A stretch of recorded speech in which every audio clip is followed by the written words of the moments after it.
Cineboys to Cinemen, episode 11.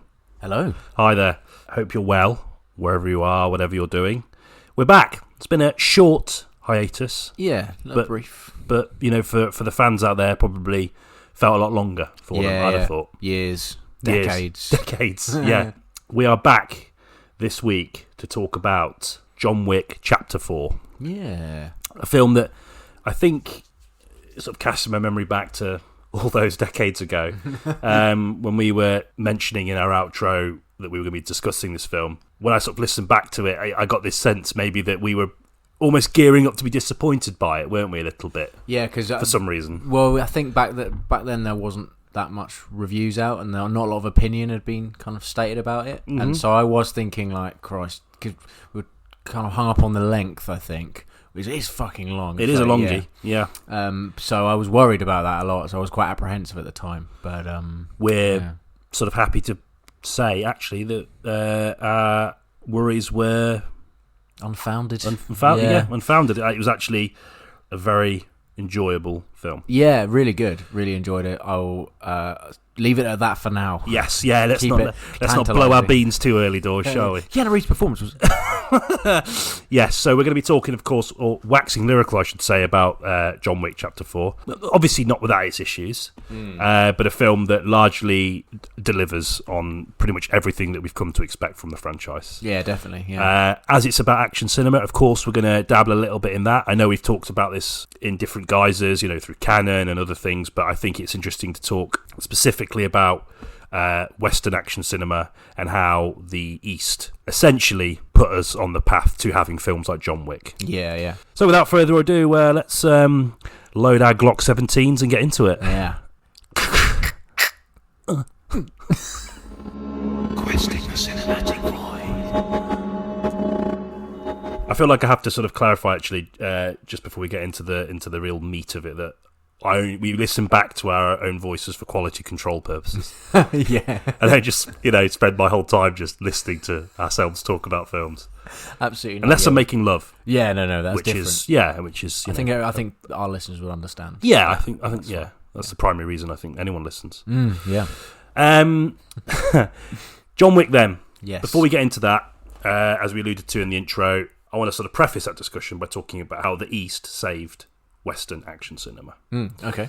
Because I think if you chart the genre through the decades, it's that Eastern influence that gets us to the point we are now, particularly with these sort of high prestige, slick action films like John Wick. Yeah. Okay. I think one of the key things that Eastern action cinema gave to the West was this way that it encouraged people not to be over-reliant on editing. Yes. So typically a lot of Western action films, and by this isn't to say that Western action films are devoid of brilliance. There are some great Western action films that are maybe not great necessarily for the technical side, but for other things like, I don't know, like... Well, editing. Editing, yeah, exactly. It's not like they're badly edited. No. It's a trick. Yeah. You know? And that's what, film is essentially a trick, isn't it? So basically a lot of Western action films would hire people not on the basis of their proficiency with firearms or weaponry or a martial art, but because of who they are, their ability to act, for example, which isn't always mutually exclusive with action stars, as we've discussed before. Yeah, no. They're chosen for that. So obviously, when the film gets down and dirty and the action starts, you've got an actor that might not necessarily have the abilities that his character might suggest or require him to have. Yeah. So you get tight close-ups, rapid editing, and these things obscure the fact that it clearly either isn't him, or he isn't very good at whatever it is he's doing. Yeah, no. The franchise that springs to mind, which is particularly guilty of that, and this isn't to say that Matt Damon isn't very good at that kind of sort of fighting style, but the Bourne films are really bad for quick, fast, choppy editing. I mean, Greengrass's style is just so... I mean, it's exhausting, isn't it? Yeah, it's like nothing. Everything is in motion, but that includes the camera. Yeah, and that can work, but it doesn't lend itself to. It's not graceful at all. No. Unlike a film like, I don't know, this is just off the top of my head, like House of Flying Daggers, which is like the exact opposite. Yeah, the camera is always either still or moving, or it's like a steady cam or moving on a dolly, and it's capturing the action like in a wide, and it's the same thing with comedy. They say like comedy happens in the wide shot. It's the same with a lot of I feel like a lot of like, action scenes. And yeah, you're right, and I think particularly with the Bourne series, I mean, I guess there's an argument that the sort of rapid camera movement and the editing speaks to the sort of thematic intention of the film. It, with of course, being about the shadowy nature of sort of secret service work and all that, and everyone's always watching, and the seldom time to breathe, So, but I agree. I think that broadly, obviously, like I said, there's plenty of great Western action films, but I'm thinking more like the cookie cutter stuff, the stuff that is sort of just churned out, and is typically the action sequences are sort of the foundational work behind these action sequences, the rapid cuts, the tight close-ups. It's the influence of Eastern action cinema that says, well, hang on a minute, you don't necessarily need to do that. Yeah. You can, keep the camera far more static. I mean, you mentioned Hiatus of Flying Daggers there. It's a great sort of perhaps more familiar example. I think so. Yeah, I'm less familiar with sort of Eastern action cinema than I think you are. So that was the one that just kind of absolutely. I think you're right. Yeah. Just to preface, I love like Hong Kong action cinema. Like a huge chunk of my Blu-ray collection, which I always have to mention for some reason, is Hong Kong action cinema. I just love it. So. I've got an erection. No, I think it's just it encourages this idea that actually there's talent here that you can mine from. There are people that can do the martial arts, and why should their skills be cheapened by this rapid cutting style, these close-ups? And of course, the films still utilise those techniques. It's not that they don't, but there's this preference for, like as you said, with comedy, it's all about the wide. And it's the same with action cinema. Getting things in single takes and in wide shots. It's so impressive. And it just signifies to the audience like this is real. This really happened on an actual either stage or even perhaps on location. And actually, I mean, just as a sort of slight aside, I'm fairly sure it's cheaper in the long run, and the reason it's cheaper is because it's all happening in pre-production, right? So you've got rehearsal time, which all you need is you need your actor, so you have to pay them for an extra couple of weeks or a couple of months if it's like a heavy sort of training schedule.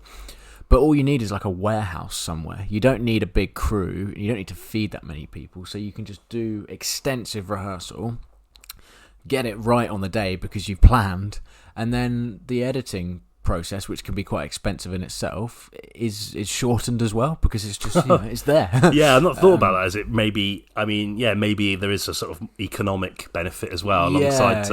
I don't know that for sure, but I can just thinking about it, it seems like it would be the cheaper way to do it. I mean, I'm not so sure either, but I'd get behind that. Yeah. Let's say it's true. Fuck it. No one can tell us. I mean, this series is full of errors. We get film dates wrong, we get actors and actresses' name wrong. Kim Cattrall, we're shit. No, I think there probably is some truth to that.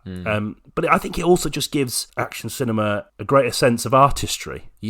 Because it's more about the relationship between the camera and the action. It's not just about getting like one close-up of a guy getting punched and then cutting to something else. It's about how are we going to stage this sequence to take in as much as we can of these two, or in many cases 10, 20, 30 different people, all with their own talent, all engaging in this sort of ridiculously planned and structured fight sequences. I just think it's one of the greatest things. A great action film that is shot like that and made like that is just one of the most captivating and enjoying ways to experience cinema, what cinema has to offer. Definitely. I mean, it's so much more rewarding, definitely. And I forgot about that largely until I watched John Wick Chapter 4 again. I was like, this is...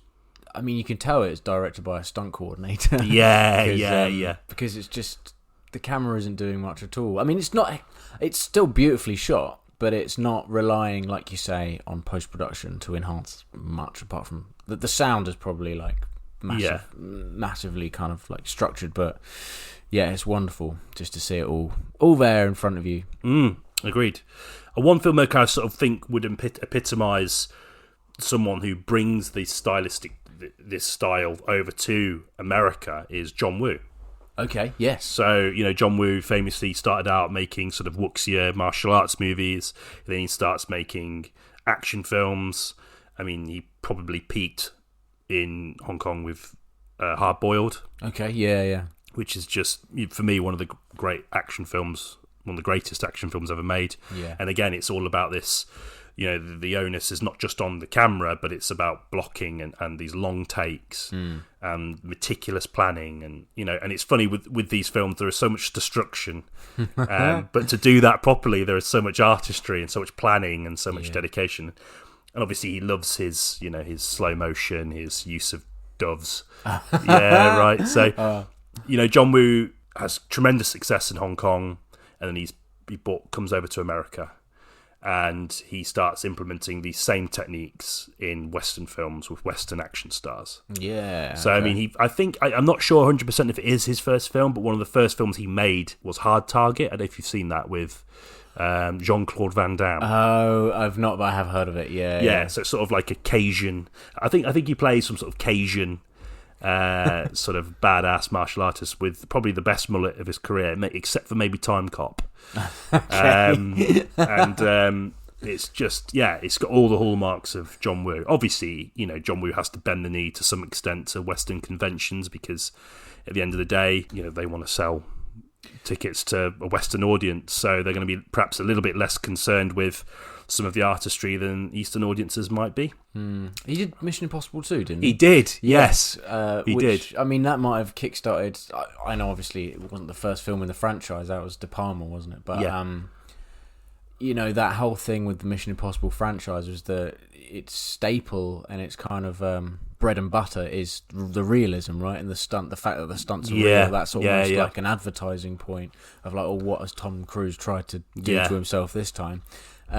And you never know, he might have influenced that a little bit, because I mean, it's a shame that it's not really the best. No, it's probably the weakest Mission Impossible film. I remember the Grand Canyon stuff was all quite death-defying. Oh god, vertigo kind of thing. I wonder how much of it is him, though. I mean, I'm not necessarily just giving him like a free pass because it's John Woo and I love his films, and it's all too easy to say it was someone else. But I don't know, like if you look at his other work, I think maybe with a franchise like that and with people like Tom Cruise involved, I think maybe there's a bit more politics there. Potentially, Cineboys to Cinema exclusive.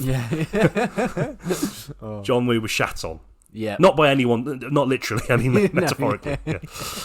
He might have been, I don't know. It's all guesswork from when you're sat in a living room thousands of miles away from Hollywood, with no connection to John Woo, Tom Cruise, or indeed anyone in the film industry. No smoke without fire, though. Exactly. But so John Woo, obviously, yes, he makes these films. I mean, Hard Target's great.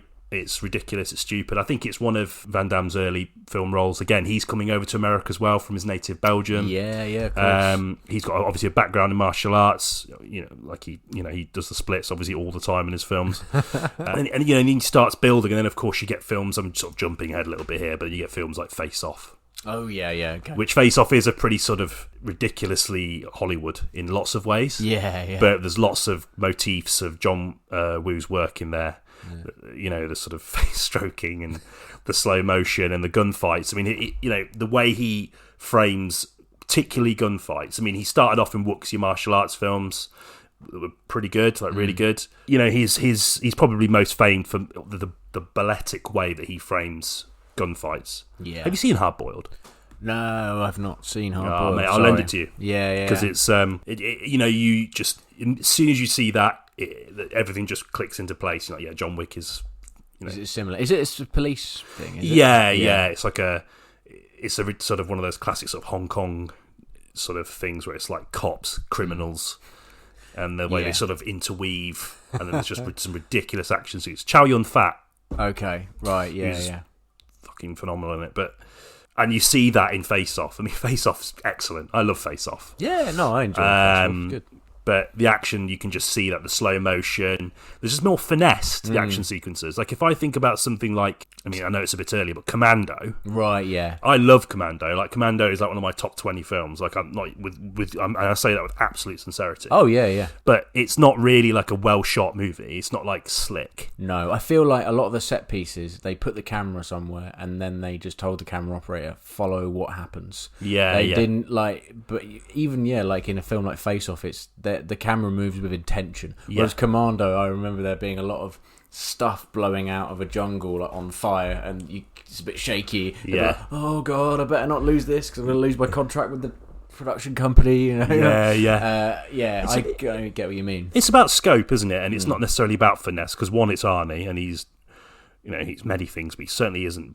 He doesn't have a lot of finesse, does he? No, that's subtle. It's about the scope of the action in 80s cinema, isn't it? That they typically build up to this crescendo where it is one man taking on an army. Yeah. Very much to suit the ideologies of the time, as we discussed in our Canon Films episode. Again, self-advertising. Yep. So, so there's a difference here in the sense that it's less about the scope. Well, no, it isn't in the sense, but it's less wide open spaces. It's more like tight, buildings, factories, and dirty sort of decaying, crumbling buildings, and hundreds of people still get their faces blown off, but it's all tighter, more controlled, a lot more in terms of like the lenses they used. It seems like they're a lot more shallow focus, so that's a confidence thing, because if you have a kind of wide focus, everything's in frame, you can't lose it, you can't lose the focus. But with like a filmmaker like John Woo, I think he's not afraid to basically have a focus puller there, and he's like, right, get it right. yeah. Because if you don't, then it's going to look shit. But I refuse to shoot with kind of these wide angle lenses. I don't know. That's just only from memory, but I do remember that kind of thing enhancing what's in the foreground and what's in the background. So, yeah. I agree. To the best of my limited technical knowledge.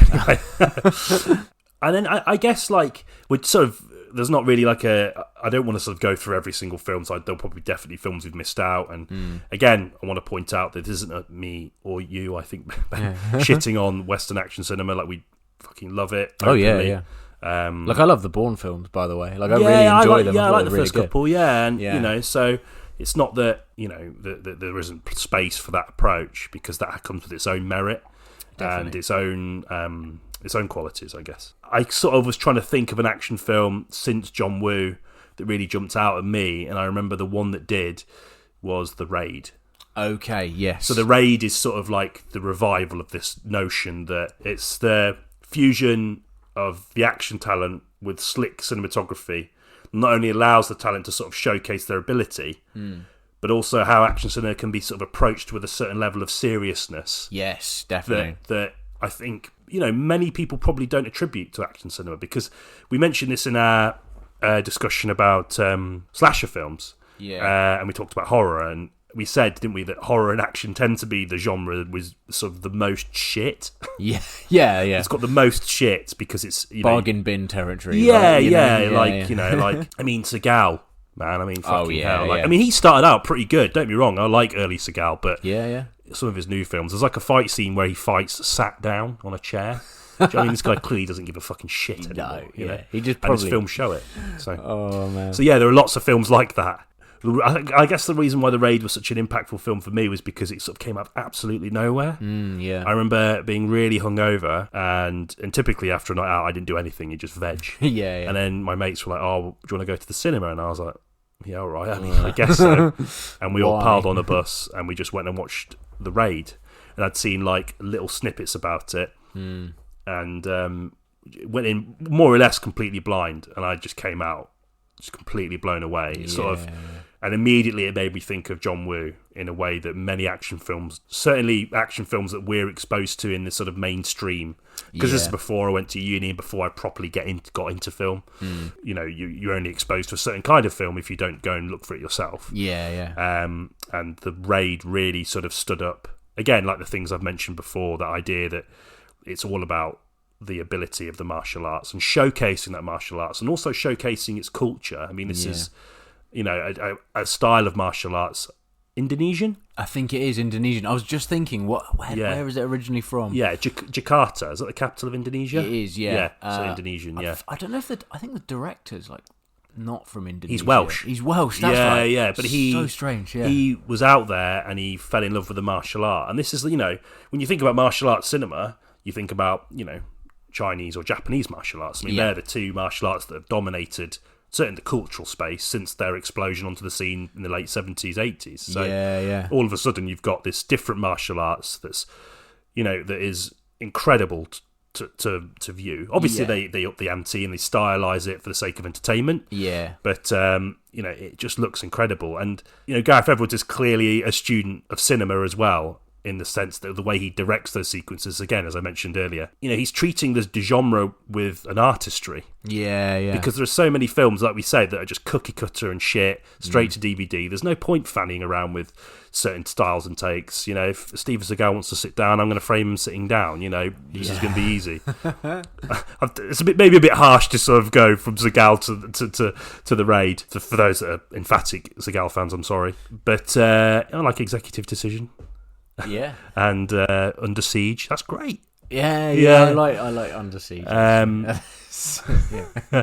But I just think it was a real powerful moment. I think it's one of those films that it transcends just being a film for people that are really into film. Yeah. Like, loads of people know what the Raid is, and loads of people have seen it, and everyone says the same thing. Yeah. So it definitely it re-energised this enthusiasm for action cinema as art and not just throwaway bargain bin bollocks. Yeah, definitely. I think it's funny that the director's Welsh and it's an Indonesian film, but I think there's something in that, in his ability to kind of direct this very sort of niche martial art and kind of propel it into the Western world in a very really digestible form, but without losing all the heart of the martial art. Like he didn't lose that. I love the Raid as well. I thought it was just so energizing and so like invigorating. Really, really. I need to see that again. The second one's quite good as well. The second one's great. What I love so much about the second one is that,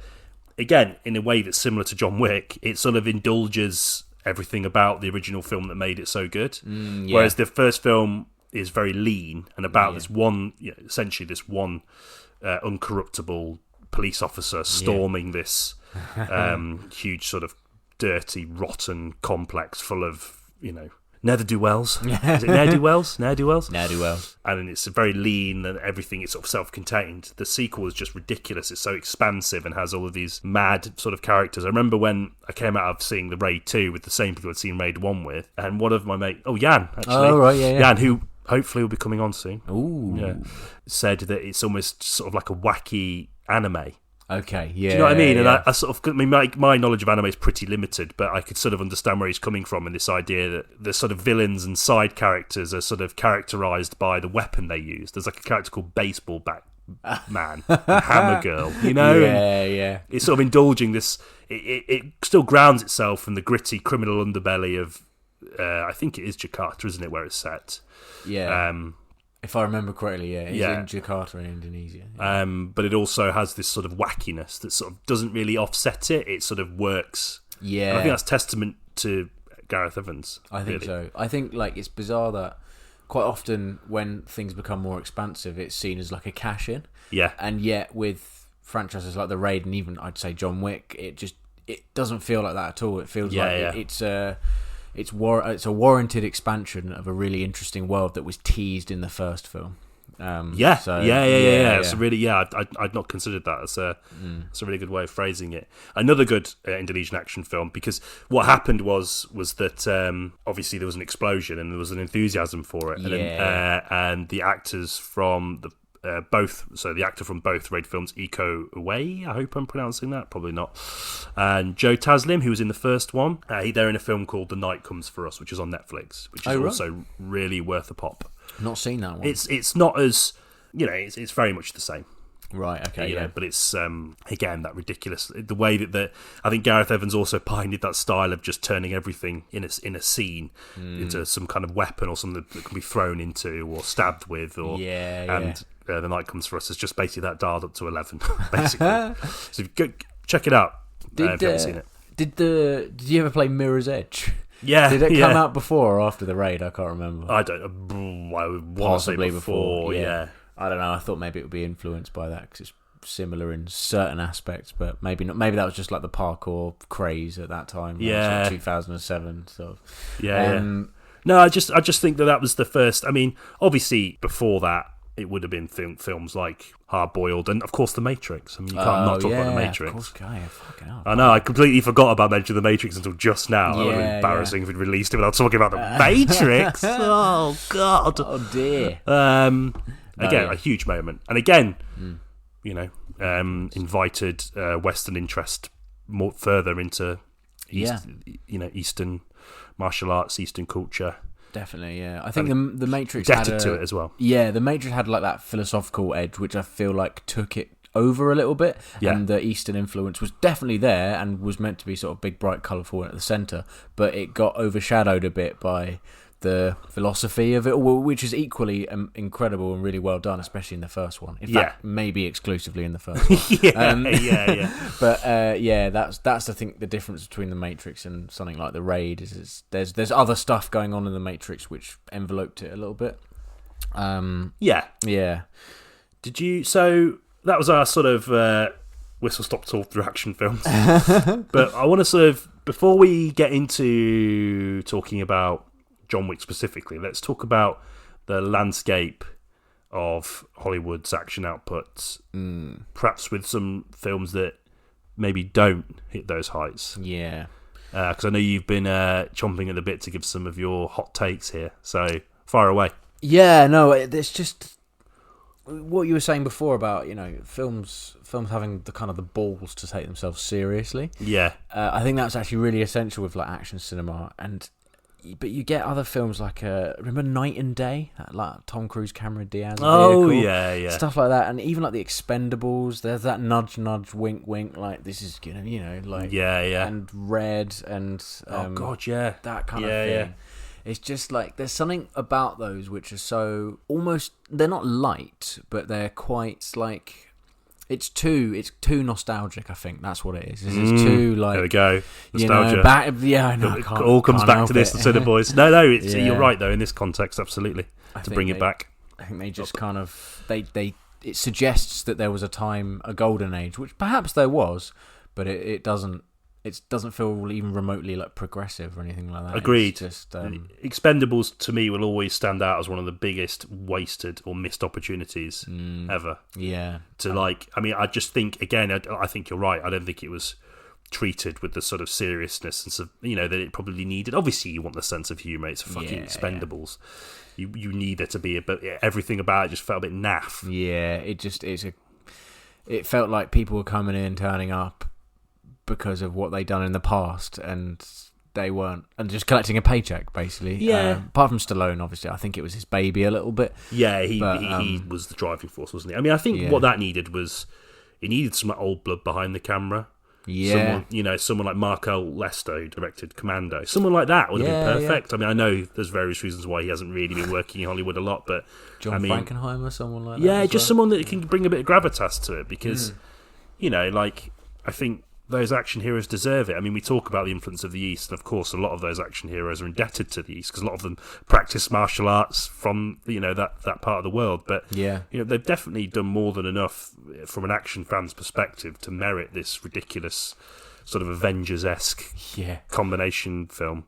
That was a really bad way of putting it, but you know what I mean. Always go down as missed opportunity there. I think there's a new one coming out soon. Is there? Okay. Yeah, I think so. I might have just dreamt that, which would be a shit dream, but I'm pretty sure there's a new one coming out. Maybe they'll get it right this time. Yeah, Expendables 5. It's like when you're a kid and you wake up thinking it's Christmas and it's like July. Yeah. That's how I feel every time I wake up and there's no Expendables sequel. Yeah, you think it's Saturday and it's Wednesday. Oh, fuck. Unbelievable. Yeah. It's even worse on a Thursday, I think. Yeah. You're tantalisingly close. Yeah.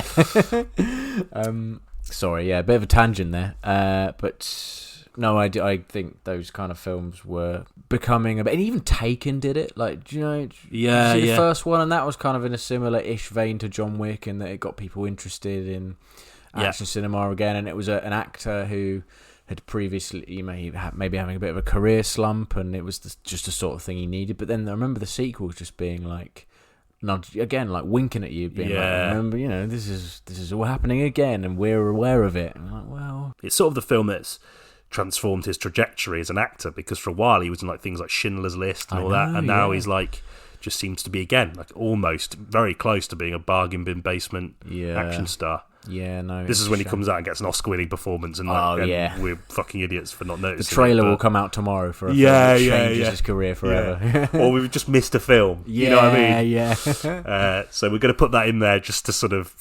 He was Aslan as well, I guess. Oh yeah, there we go. Yeah, the Oscar that never was. Yeah. I think you're right, and they're interesting examples of films that clearly try and sort of generate their own energy, either through the legacy of the people they've got involved or through sort of tacking on comedy and all this sort of stuff. Yeah, there's loads of those. Staying with action cinema, Western action cinema, and some of its shitter elements, I want to pose something to you about... So fairly recently there was a debate circling especially around the Fast and Furious franchise. Yeah. A franchise that started off as sort of like car porn for the chavs at school you hated. Yes. And then it slowly became this sort of self-aware, stupid action series. Yeah. Expensive set pieces. Yeah, that just sort of, again, not necessarily shot with the same finesse as Eastern action cinema by any stretch. No. However, that's not really the point of Fast and Furious, so I don't think it's worth... It's difficult to do that with cars. Yeah, and it's not really... That's not the series' bread and butter, so I'm not going to criticise it for that. What I am going to criticise it for is the egos of the stars involved. Right, yeah. Because if it's one thing that Eastern action cinema does so brilliantly, if I think about films like The Police Story 1, 2 and 3, Jackie Chan doesn't direct the third one, but I mean, there's a lack of ego in the way that the films are made. I'm not saying if there's people might not have egos away from the film, but what I mean is the way these films are made, these people are prepared to fucking suffer for the art of what they're making. Yeah. So, and there's no ego.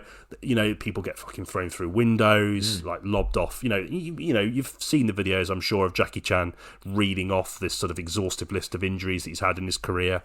He's sort of emblematic of that approach to action cinema from the East, which is, we're making a movie. It's not about ego. It's about entertainment. Yeah. And artistry and craft. Whereas Western action films, or particularly in the context of the Fast and Furious films, so you've got people like Vin Diesel, Jason Statham, Dwayne The Rock Johnson. Now, I know everyone thinks Dwayne The Rock Johnson shit's gold. Yeah. He seems to have this sort of weird energy field around him. And I don't dislike him. I mean, the guy was a fucking childhood hero of mine, for anyone that was into wrestling. Yeah. He's no Stone Cold, but, he was close. But it's like... They've all got these things written into their contracts that they count the amount of punches they receive. Yeah. How do you think that impacts the films in terms of their overall enjoyment if there's this sort of ego between these big characters that sort of prevents them from really getting into the nitty-gritty of it, Yeah, I think the main problem is they're ignoring the fact that filmmaking is collaborative. Like, again, the ego thing, it's not all about you. It's about the story. And in order for a story to be exciting, if someone's got to lose, someone has to be thrown through a window. Someone has to be battered in the face. And that can make for some really impactful scenes. Like, you fall down, you get back up again. That's a really important plot point in a lot of action films, definitely in John Wick. He's not invincible. He's not like a kind of concrete built bloke, is he? He's got a weakness. He's flesh and blood, and the films aren't afraid of sort of portraying that. No, and it's a real shame, I think, because I think it happened a lot more in the later films, like when The Rock came on and Jason Statham came on board. It was like all of a sudden it became a kind of a very male, like, who's the biggest man kind of thing. Yeah, who's the biggest star. Yeah, that's it. Yeah. It became a bit of a dick swinging contest, didn't it? Both in the context of the film itself, which kind of works given what the sort of values of the film are in terms of that sort of dick swinging and that sort of jokey, blokiness. But But yeah, those films have always been mired by those problems, haven't they? I think so. Egos trying to assert a certain level of dominance on the basis of who's more of a draw. Yeah, it's bizarre because it's like you're making the same film.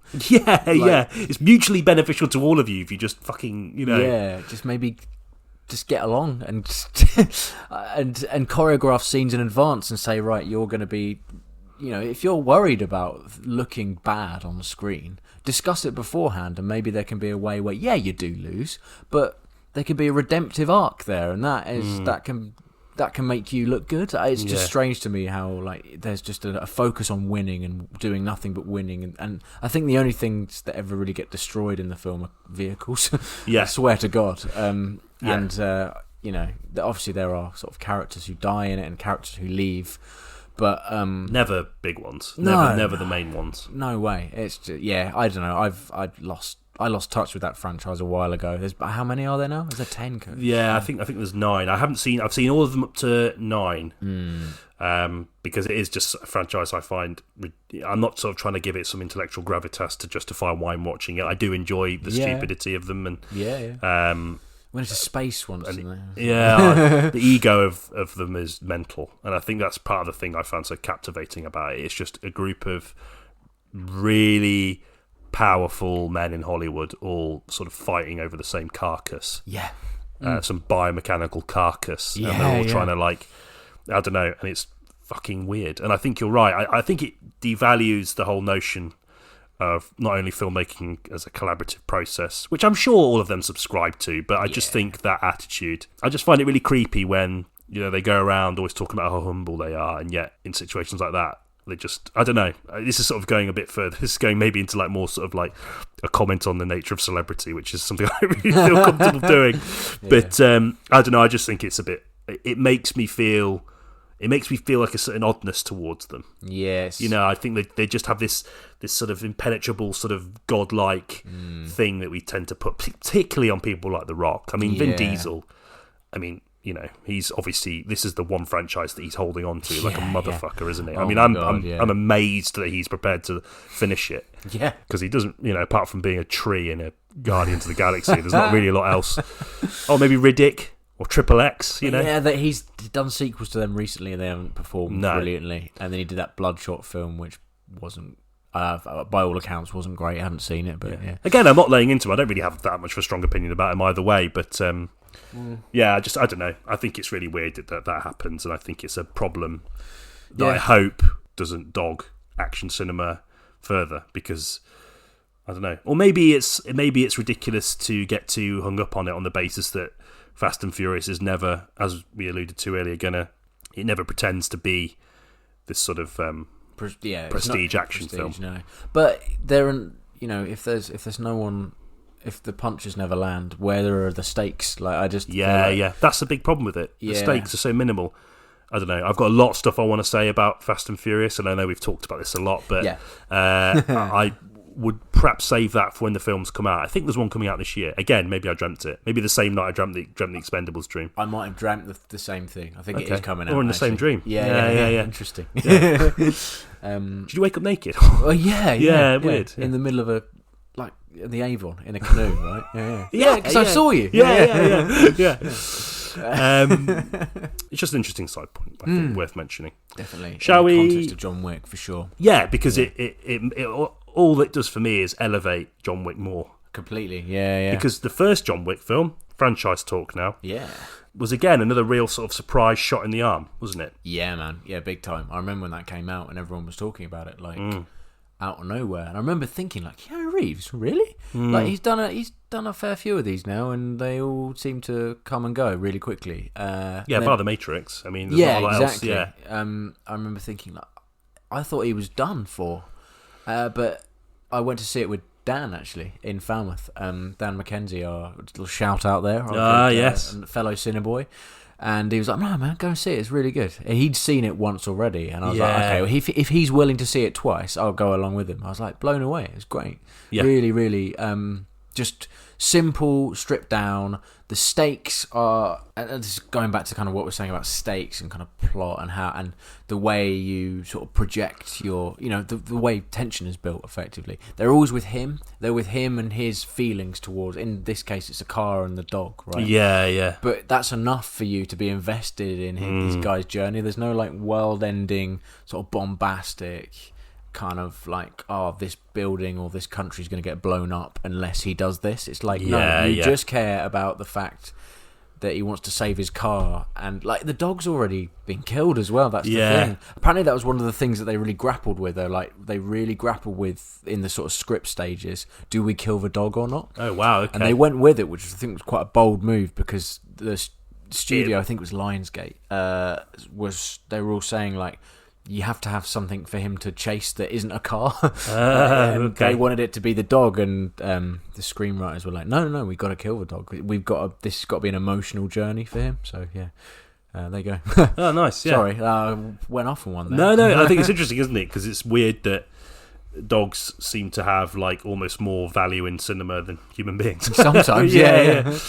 No, I think it is interesting, that leanness. Well, I remember what struck me so much about it. I think, weirdly, I didn't see it at the cinema. Funnily enough, I think I watched it in your old uni house for the first time. Yeah, I imagine we bought it because the Phoenix was showing it. The Phoenix in Falmouth, I think it was like showing it as a kind of, it'd been out for a while and I'd missed it, and Dan was like, let's go and watch it again. It was one of those re-release things. Yeah. Which is odd, but it probably was already out on like Blu-ray or DVD. Okay, so because that's right. And I remember, again, the same as you, thinking, well, I'm not going to write Keanu Reeves off because I've always sort of quite liked him, even when he's not at his best. Like The Day the Earth Stood Still. And he swung a lot and it didn't always land. And never lost that passion though, and that's why. No, that's it. And I was just blown away. What I find really interesting about his performance in the film, which I think becomes more heightened as the films go on, and weirdly doesn't ever become to the franchises or to his detriment, is that his performance sort of feels like a reflection of the sort of shit he gets for being a terrible actor. So all the things that people say about Keanu Reeves being wooden, it just feels like he's taken all of that and harnessed it into this lean performance, which is not only perfect for an action film, but it works. And that word meta's coming back. Oh baby, it gives it that meta thing. I'm hesitant to sort of, I won't use it often, I promise. But it gives it this sort of this edge. It's sort of him saying, all right, fuck this. This is how I do things, and I'm going to double down on the things that everyone criticises me for. And it just, I don't know, it sort of gives the film a sense of humour. But not in the nudge wink way at all. No, never. It's totally it properly takes itself seriously, and I love that about John Wick. It's also a similar approach to performance that is shared with lots of the side characters. So like Lance Reddick, R.I.P. Yeah, man. That came out of nowhere, didn't it? I know, it's really real shame. But he embodies that as well, that sort of like stoicism. And I don't know, like I just think that's a really interesting way to sort of approach it. I remember that really striking a chord with me on the basis that he gets, you mention his name and he just gets so much flack for the way he acts. And I know, I think it's quite, I just think it's quite funny that he uses that to spearhead his sort of revival. It's kind of on the back of that, just briefly, I want to talk about that. A lot of actors in recent years have experienced a kind of a resurgence, right? So off the top of my head, you've got like Matthew Naissance, as I like to call it. Brendan Fraser, obviously the phrase Naissance. M. Night Shyamalan, not an actor, but as a director, I feel like there's a kind of resurgence there. Zac Efron, Robert Pattinson, and this is a 90s one. John Travolta, briefly, with Pulp Fiction. Briefly, his career was kind of briefly revived. Like Mickey Rourke with The Wrestler. Yeah, man. Yeah, exactly. Sometimes it's a more of a mountain ridge, and sometimes it's a peak and then a big fucking drop again. But I don't know. Do you think that trend is a result of compassion, or like kind of let's give them another chance, or do you think it is actually down to sort of hidden skills that they weren't harnessing before? I think that's a great question. I think it's very, not to sort of cop out, but it's individual, isn't it, to each? I think if you look at the case, I don't know, like Fraser, because it gives us another opportunity to self-reference ourselves. Yeah. But that episode we did. Yeah. Do you remember that film? An aquatic mammal. But it's in his case, I think he clearly always had the talent. It's just never really being given the proper way to express it. If you think about someone like Bryan Cranston as well, like I'm obviously like with the Krantz-Naissance. The Krantz-Naissance. Although you could argue with him, he's never been. I mean, I haven't even fucking finished Breaking Bad, which I know is a cardinal sin. You say that to people, and they just look at you like you've backed over their dog in a driveway. But like. With him, like obviously he was in Malcolm in the Middle, which is excellent, which is a huge sort of touchstone for many people, certainly of our generation. Oh, he's definitely. Excellent in that. He's hilarious. Yeah, very good. No one would have.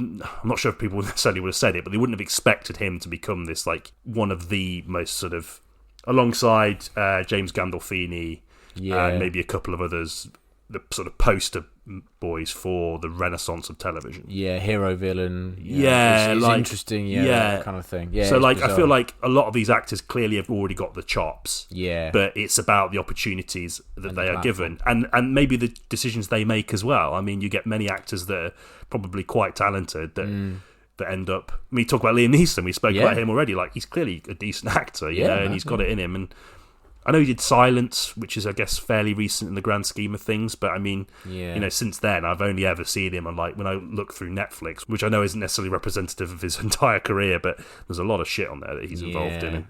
Yeah, a lot of kind of taken imitators. Yeah. And he's in them. Yeah. What are you doing? Like, that's so weird, isn't it? Yeah, it's bizarre. But I think it's interesting.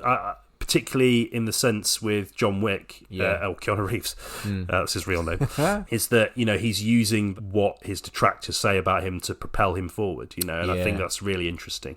I love how he's a really humble guy, like in interviews and stuff. He didn't ever broadcast how grueling it was to kind of embody that character. He went for a shitload of training. Apparently he was ill for a lot of the nightclub fight in the first film. He had like the flu, and he was like being sick in the corner, coming back like, no, I want to do it again, Yeah. And to have that dedication without that ego is really unique, I think. And that was possibly, the kind of the humbleness bleeds through in interviews and the testimonials, like from the filmmakers, just explaining just how dedicated he was. That, I think, really helped with his career revival as well. A kind of a revelation of just how nice and how dedicated and how fucking professional he turned out to be. Who would have thought it, right? We talk about that deprival of deprival of eagles. There's no eagles in the film. That's a problem. We talk about the deprival of ego in terms of the context of how what is, I think, is so central to the brilliance of Eastern action cinema.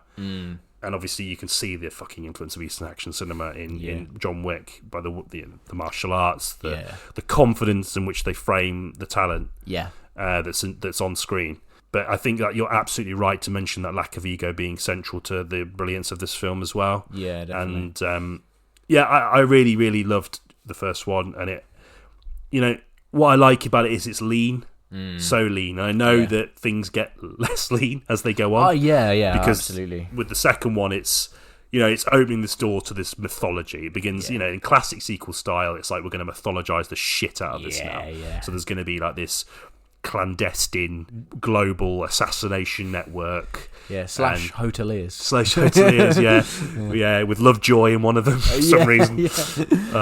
Lovejoy. Oh. Weirdly, what I think it's not to the film's detriment in the sequels. No, necessarily. No. The third one, I know we're jumping from 2 to 3, but the third one's where it started to get a bit irksome, like all the globe trotting and all that sort of stuff. I think this idea that the way that they mythologize things, keeping with that sort of like lack of ego and that earnestness, I think the earnestness is really central. There's the earnestness in Reeves' portrayal of this character and the way it reflects the sort of negativity around his performances in films beforehand, or the films he was involved in beforehand. Sorry. And then there's like like you pointed out, the action. It's all about the work that goes into it, not just from him, but the other action heroes that are involved, or the stunt doubles, or anyone that's involved. Oh yeah, definitely. The stunt work is just incredible in all of these films, and I mean, it's because it was directed by, is it Chad Stahelski? Stahelski, and David Leitch, uncredited in the first one. Yes. They were both involved in the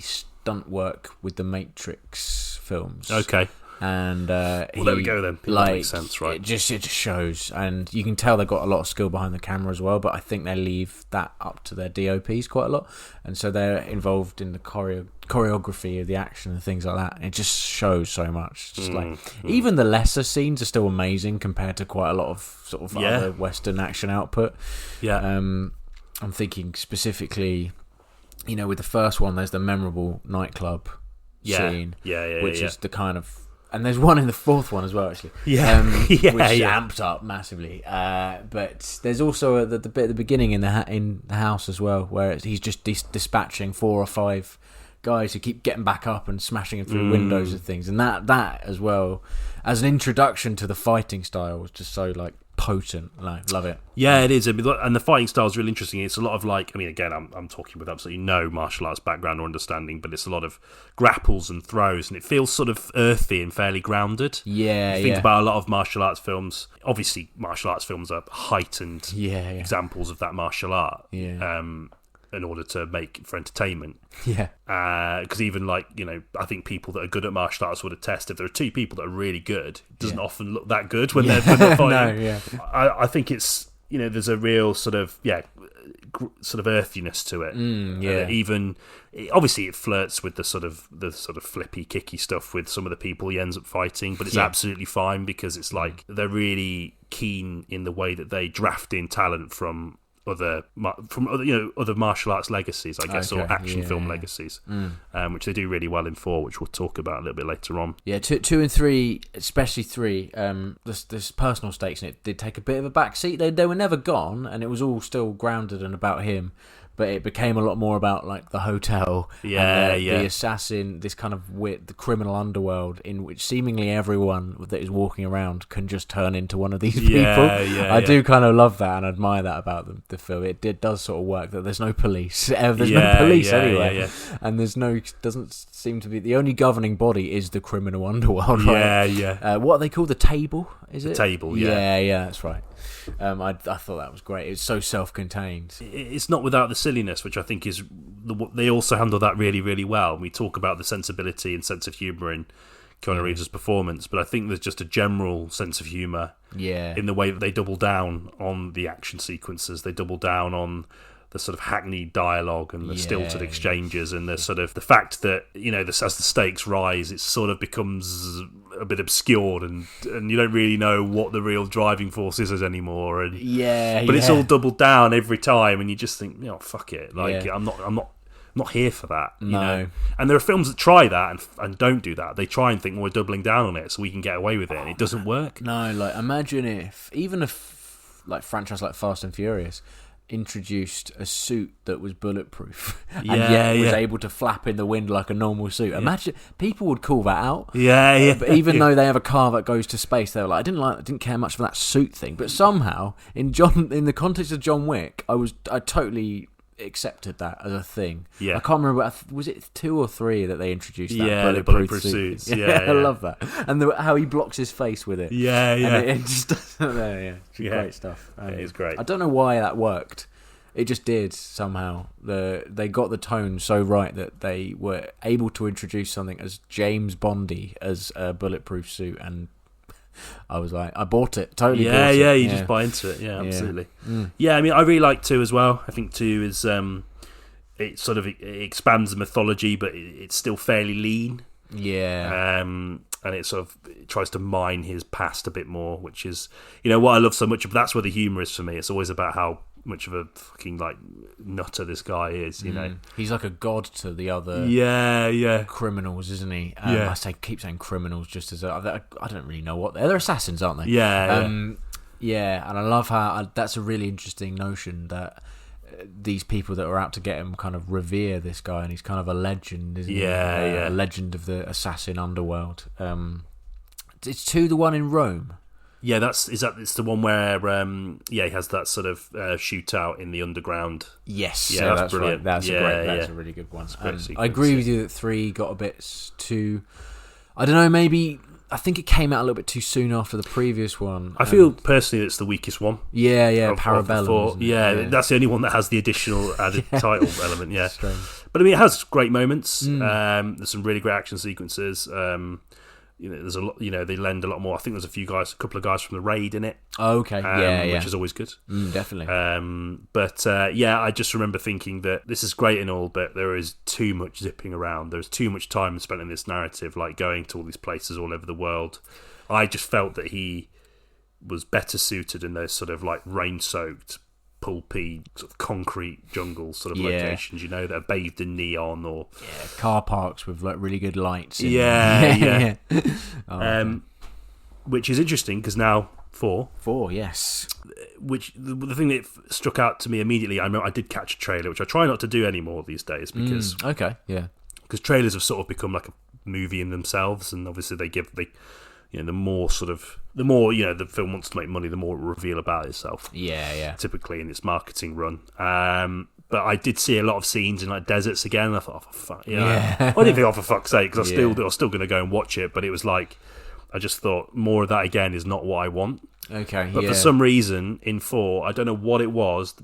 The best way to kick off the sort of review in general, or the discussion in general, is that it just doubles down on absolutely everything and somehow just gets away with it. Yeah, in ways that I can't quite decipher or understand why that it didn't. I just think, fuck it. Yeah. Like literally, I remember the very first scene. He's punching that thing in that underground layer, isn't he? Yeah. And the booming, like, yeah. Like the dramatic tension was just so like, I was just amped up for some fights all of a sudden, and for some really well choreographed scenes. And then I think there's a switch, and I was like, I can forgive a lot here. Yeah. Which is not an easy thing to do. No, really. And again, it's because it's not winking at you. It's so serious. It's like, it is telling you, like, this is the stuff that's about to happen is entirely serious. Right? There's not going to be gags, there is a great gag at the end, with the stairs, but but it's still kind of tied into it really nicely. It gives. We sort of talked about this idea of action films as art, and I think John Wick has always made a strong case for that, just in terms of the fusion of camera movement, stunt work, fight choreography, and how all of these different components come together to create this refined, energetic and engaging experience for the viewer. But I think, we were talking about 4 after we'd all seen it, and one thing we all sort of agreed on was this notion that there's almost something like the grace of like a great Buster Keaton film. Okay. I'm sort of still, I've nowhere near mind enough of his films to speak as an expert, not that I ever would anyway, but I think, like when I think about The General or something like that, like a film that's just about the artistry of movement, obviously they had to use that because there's no sound, but I don't know, I just feel like the great action films have that, and I think, we talk about this idea of John Wick having that wry sensibility, that sort of sense of humour, and I think that's so central to that feeling of harking back to this sort of like the artistry of movement, just with more sophisticated tech. Oh man, absolutely. There's one scene that stands out to me in that respect, and that's the top down scene. Yeah.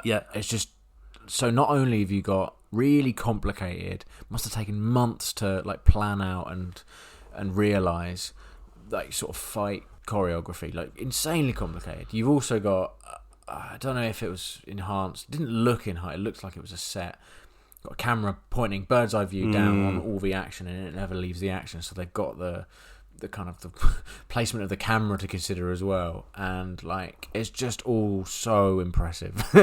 Scene, I loved that so much. That moment where he's got like a grenade launcher. It's like a sort of shotgun with flame rounds, like dragon breath. Rounds. Yeah. Jesus Christ, that's so cool. Just immediately just elevates it above so many other scenes in similar films.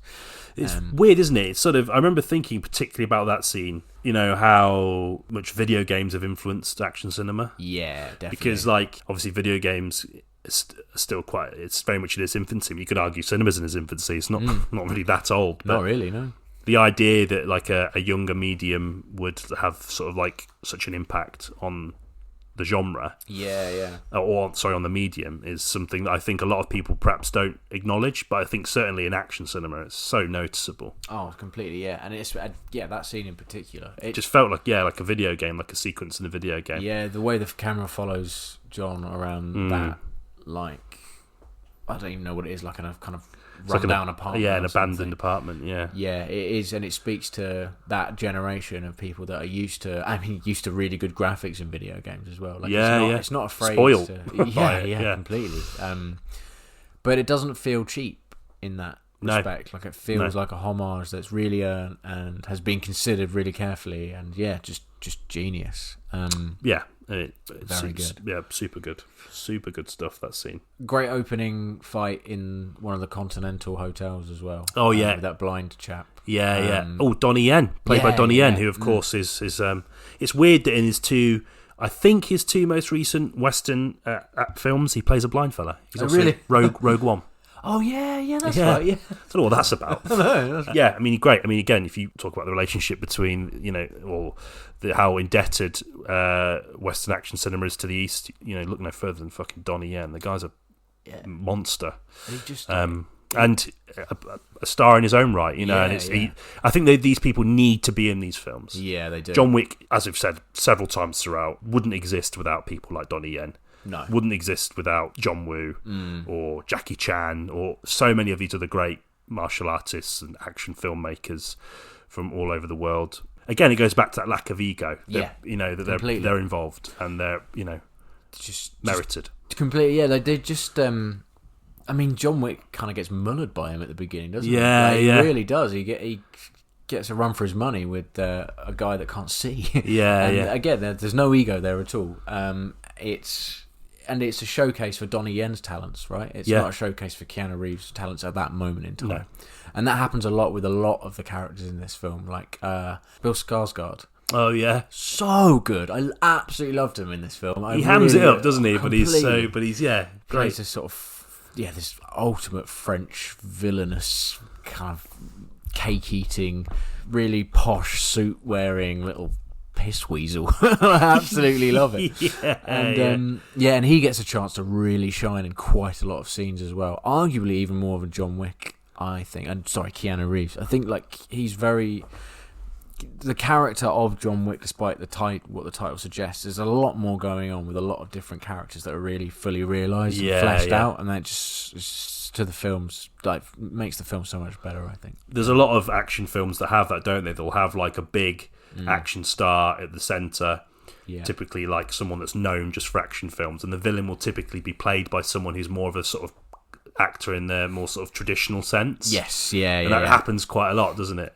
And they always then you have these fight scenes at the end where you've got like a sort of like thin, older or younger sort of like actor fighting this guy that's built like a brick shithouse. And I like how the film refrained from that as well. It did, he's just on the sidelines, isn't he? He gets Donnie Yen's character involved instead. That's a really good sort of almost subversion of expectations. I was fully ready for them to have like a proper Western shootout.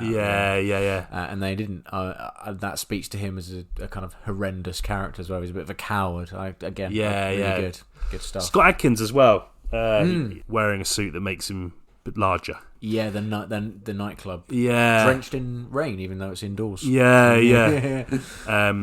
Phenomenal martial artist.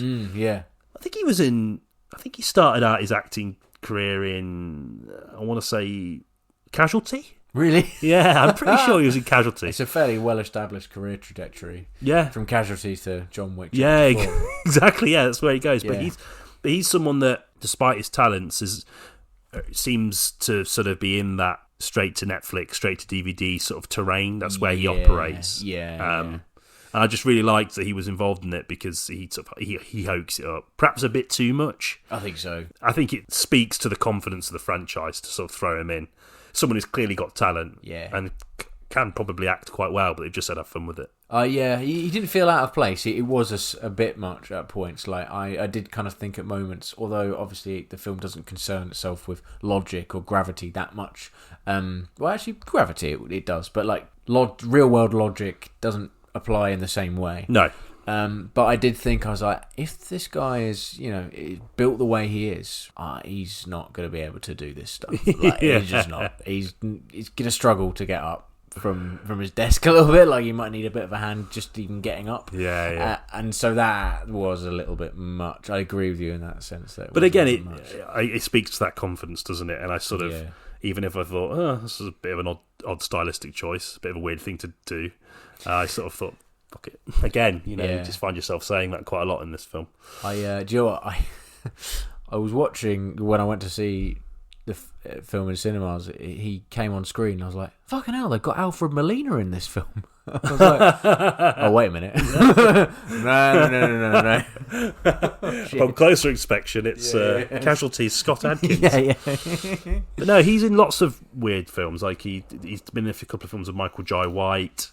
Oh, right. Stuff like that. Yeah. Okay. So it's interesting that he's sort of in this, the action film, I guess, is spearheading that renaissance, and also probably encouraging a lot of those companies who operate in that terrain to make those kinds of films. Because it revitalises the market, doesn't it? Completely. Yeah, I think this has done really well so far. I think. Yeah. John Wick Chapter 4. Yeah, Sacre-Cœur stairway sequence. I mean, that has got to be the highlight, isn't it? It's got to be the sort of tip of the iceberg. Yeah, I don't know what that means, but fuck it. In terms of like building tension, I thought it was amazing. Like, really, really, like palpable. And he's so, after, go and talk about the stairs as well. The bit before with the stairs. I just wanted to get up those stairs. That's what I mean. That whole stairway sequence is just, it's such a good payoff. What has already been like an hour of just like a sort of visual and auditory bombardment, and then you get that. And you're just so exhausted by it. Oh, yeah, completely. By the end, and you've got to go through like 10, 15 minutes. I love that thing, it's that classic sort of film thing when they go, how long has he got? 3 minutes? Well, hang on a minute, it's taking him at least 20 minutes to get up the fucking stairs. Yeah. But I love that. Again, it's that sort of, the subversion of disbelief, which I guess is what the best sort of films always do in any genre, but it's particularly true of action films, that if they can set the rules and make those rules convincing enough by the way they portray them or thread them into their narratives, then it works. They play fast and loose with how sunrises work. Like the sun's rising and it just stops for a good like 15-20 minutes. A pink kind of golden hour thing. Isn't it? I love that. I thought that was the cherry on top of a ridiculous stairway fight sequence. Which, the very fact that just the reason, I don't know why it made me laugh so much when he just kept falling down those stairs. Yeah. Again, that's that sort of silent era comedy element. Completely, I think that peaked at that feeling, that what it evoked in me. It was in that sequence. But he never kind of like brushed his suit off and kind of went, oh, I have to go all the way back up these stairs again now. Yeah. You could tell he's actually genuinely annoyed about it. And he's like, I just want to get out of the fucking top of the Sacre-Cœur stairs before sunrise.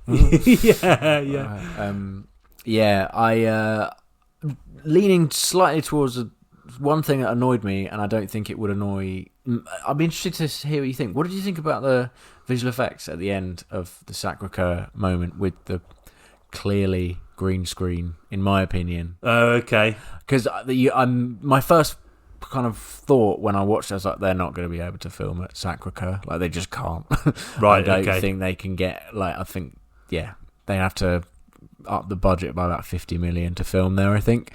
And then they got there and I was like, okay, this is green screen, man, like green screen central. And they wouldn't be able to, they'd have to film over like 6 weeks of sunrises as well. Of course they're going to have to do it in a studio, but there was something about that which took me out of it a little bit. I was like, this looks a bit fake. Did you find that, or was that just me? I might just be being a... No. Obviously, with your background's, that sort of thing, isn't it? Visual effects and stuff, so I think you'll have a keener eye than I would, or most would, for it. I sort of see where you're coming from. I didn't notice it at the time, necessarily. Okay. Interesting. I think, again, we talk, the suspension of disbelief, which all those involved with John Wick are so good at maintaining, perhaps prevented me from thinking, that looks a bit shit. Okay. But I think it's also kind of the nature of the beast of the industry. Maybe I'm desensitized by it now because I've seen there's so many films where they probably just use it so slyly Yeah. or even more overtly that I'm sort of just... Well, put it this way: I'd rather it be not look 100% and have it be at Sacré-Cœur than have it just be at a church in Montreal or something. You know what I mean? I'd rather it be there because obviously it's a really monumental moment. For the franchise, not just the film. And it had to be there really. I don't know. I spent ages trawling through like Letterboxd reviews earlier, trying to find someone else mentioning the green screen. Okay. Nobody did. So this is a City Boys exclusive. My opinion of the visual effects work in the last 10 minutes of John Wick was ropey at best. Yes. Yeah. But that's again didn't bother me that much at all. It didn't knock off a star or anything like that. No, but it is worth pointing out. I think there is that the film has this. What I love about it, in terms of there's always this sort of lofty, the way they use Latin all the time. Yeah, excommunicado. And it's always tying into these sort of like buildings of like religious or socio-cultural significance across the world. And I just love that it's so like. It's like Dan Brown almost. Yeah, it really is, man. Yeah, that's a really good comparison because it's like this idea that these people and this way of life is deeply embedded in the sort of formation of human history. Yeah. And I just think it's so fucking stupid, but it just works. Totally. And it's the perfect backdrop to what John Wick is doing in these films. Yeah. It becomes sort of less clear and less lean and sort of maybe less impactful in of what he's trying to achieve as it goes on, but it doesn't matter. No. And that background stuff, as it grows and becomes and sort of almost is characterised. So I guess that's probably why they felt they had to put the Sacré-Cœur in at the end. But I think you're right. I think it is strange to sort of just, we're in a studio now, after running up all those stairs. And, which I think were the real stairs. I don't know, but they looked like the actual Sacré-Cœur steps. But it's interesting to know how they got around that then, if it is the case. Yeah, I'm not sure. I know. I'm fairly sure that the the bit before the Arc de Triomphe, a fucking amazing bit with the roundabout that went on for ages as well. That looked like a studio, but that worked a lot better. I feel like the choreography was still there and still kind of palpable, and that distracted from it a little bit. Well, there isn't a great deal of choreography in that sequence, is there? It's quite a sort of straight-laced shootout. Which I guess is deliberate. To offset the sort of carnage of the sort of preceding hour. Interesting. I don't know, spoilers. You've sat and listened so far, but obviously John Wick dies, I think, on the stairs. Yeah, his grave is at the end, although they didn't show his body or anything. No, and there's already talk of John Wick 5. I'm not sure if the people associated with it have confirmed that. No. I have to wait till I go to sleep and have another dream. I think whilst there's appetite, I don't know if they will actually kill it. I would fucking admire them if they did and just ended it and left it there. Yeah, man. But it's a good send-off. Yeah. I thought it was a better send-off than Bond, actually. Oh, really? I've not seen the newest Bond. Have I just spoiled it for you? I assumed he would die because I know that they were going to replace him. Yeah. All right. Well, he dies, and it's not as good as John Wick 4. There we go. Yeah, there's just something really great about him just finally exhausting himself and just finally letting the violence that has happened to him over the preceding 4 films just overcome him. He just collapses on the stairs. It's quite a good way to end the whole thing. Brilliantly ballsy way to end it, I think. Yeah, I think so. But we know Hollywood, and we know that they probably won't. If the appetite's there, they'll keep you. And I'm not necessarily saying it's a bad thing if they can, because if 4 is anything, it's a testament to the fact that there's still plenty of life in what they've established, not just in terms of the narrative stuff, but the tone and I would do wonder when should it end. And I like the idea that people, that there are ballsy decisions made and knowing when it's best to end it. Yeah, seeing what else Keanu Reeves can offer, maybe. Yeah. Allowing him to, maybe take a year off and find a new screenplay that might be not action. Something else. I know he has done other stuff in the interim, but none of it's been as kind of... I think he's devoted most of his acting career in recent years to John Wick and John Wick alone. That's that. Good film. Great film, actually. Great film. Yeah, really enjoyed it. Better than I expected it to be, which again, we said this right at the start, but I was fully prepared to come out deflated, and I'm annoyed at myself for thinking that upon the basis of just how much I enjoyed it. Yeah, I was quite hungover when I went to see it, actually, because I went to see it on the Sunday after the other night. Yeah. We still go out. Yeah. Yeah. Weatherspoons, Bedminster. 2 o'clock. The clocks did go back, but I know. That was jarring, wasn't it? Yeah. Anyway, we're just having a normal conversation now. But no, I saw it when I was hungover, and I expected to slump at the end, and I actually came out feeling a lot better, energized. Yeah, totally. Cool. Yeah, there you go. Right. Questing the cinematic void. Okay then. So that's another one done. Yeah, Another one. episode 11. Episode 11 in the can. Yeah. Looking onwards or forwards, we were just discussing, funnily enough, that we've really been sort of anchored in mainstream blockbuster cinema for quite a while now, and that's going to stay the same for next week. We were going to do Dungeons and Dragons. No idea what to expect with this film. Literally, I've never played the no reverence for the tabletop game. No, I like certain fantasy films, obviously Lord of the Rings being the obvious choice, but I don't. I'm Willow. Remember Willow? Yeah, I do. Yeah, I never get excited for them on their own. They have to the word of mouth has to get me geared up for them, really. And so it'll be interesting to discuss this because early opinion seems quite positive. Yeah, did you ever see the original Dungeons and Dragons film? The 2000 one with Marlon? Was it Marlon Wayans in it? I think it did. Yeah. That is a. Yeah, I think it was on in the background when I was doing something else, and it turned my head, so it did something right, I guess. Yeah, well, there we go. Yeah, so that's what we're going to do. Like we said, we are sort of aware that we're in deep with the blockbuster stuff at the moment. Yeah. But there's just quite a lot of interesting stuff to talk about. I think so. Yeah. This will be very much for me anyway. It'll be out from the outside looking in, I think. Yeah, and it gives us a chance to talk about fantasy films. Yeah. Which, it's certainly something that I guess has impacted us quite a lot. Yeah. I think so. Obviously, being kids of the Lord of the Rings generation, Yep. Harry Potter, to a lesser extent for me, but I know for a lot of people that's a big thing. Oh yeah, I grew up with those. You couldn't hide from Harry Potter. No, you couldn't. Just couldn't. Yeah. No. But we will endeavour to look at the smaller films a little bit more because obviously that's something we love covering as well, and we feel like we're not giving them as much love as they probably need. No, I can't imagine Dungeons and Dragons really needs our coverage, but then, 3 of you only listen anyway. So we also have a couple of other episodes lined up in the fire, one of which came from a discussion with our beloved Cineboy Alfie, who put forward this idea about bloke-exploitation cinema. Yeah. A term that he coined. Incredible. Which, it just got us really excited straight away. We're getting to talk about films like Green Street, Football Factory, Rise of the Foot Soldier. Yeah, like Guy Ritchie stuff. Just this sort of weird, blokey, nuts magazine world. That we just sort of, it was the moment he said it, he sort of came up to us quite tentatively about it, didn't he? And I thought, fucking hell, it's such a good idea. So that is an episode we'll be looking to do, maybe after Dungeons and Dragons. I don't know. Think so, maybe before, who knows? But so probably Dungeons and Dragons though. Next, and then hopefully Bloxploitation, and then hopefully an indie film after that. Yeah, I'm getting a bit sick of CGI. Oh, mate, me too. And Dungeons and Dragons looks like it's got a hefty fucking no real dragons.